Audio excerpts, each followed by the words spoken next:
नमस्कार. शेतकऱ्यांसाठी महत्त्वाच्या ठळक बातम्या.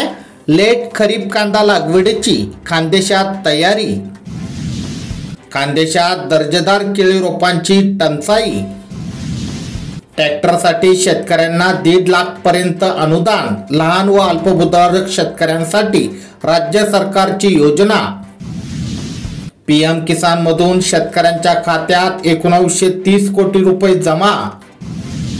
किसान सम्मान निधी योजना शेतकऱ्यांसाठी वरदान. राज्यमंत्री मुरलीधर मोहोळ यांची माहिती. शेतकऱ्यांना आनंदी करणारे कामकाज करू. कृषी मंत्री दत्तात्रय भरणे. कळमना बाजारात होणार राष्ट्रीय बाजारतळ. देशात मागील वर्षाच्या तुलनेत पेरणीला वेग. मान्सूनची शेतकऱ्यांना साथ. नांदेडला पीक विमा योजनेत 7,23,000 अर्ज. पालघर जिल्ह्यामध्ये भात लावणी अंतिम टप्प्यात. लाडक्या बहिणींना रक्षाबंधना आधीच मिळणार गिफ्ट. 8 तारखेला सरकार खात्यात पैसे जमा करणार. राज्यातील नद्यांच्या पुनर्जीवनासाठी दीर्घकालीन आराखडा तयार. पर्यावरण मंत्री पंकजा मुंडे यांची माहिती. शेतकऱ्यांच्या जमिनी घेऊन थैमान घालणे चालणार नाही. राज ठाकरे.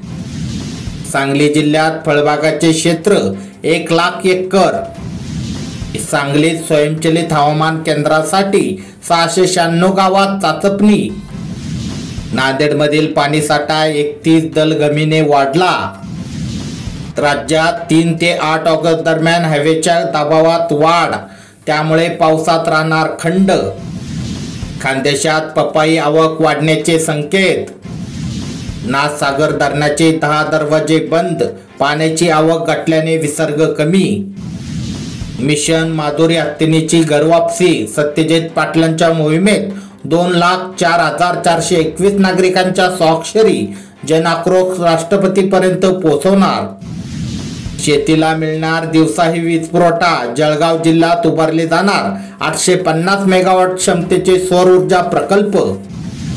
कांदा उत्पादक शेतकरी मोठ्या संकटात. लासलगावात दर कोसळले. उत्पादन खर्चही निघेना. भारतीयांनी घाम गाळून ज्या वस्तू बनवल्या त्याच तुम्ही खरेदी करा. पंतप्रधान नरेंद्र मोदी यांचे आव्हान. भारतीय निवडणूक प्रणाली मूर्त. निवडणुकीत घोटाळे. विरोधी पक्षनेते राहुल गांधी यांचा निवडणूक आयोगावर पुन्हा हल्लाबोल. देशात यंदा खरीपाचा पेरा जास्त. रब्बीतही पेरणी वाढणार.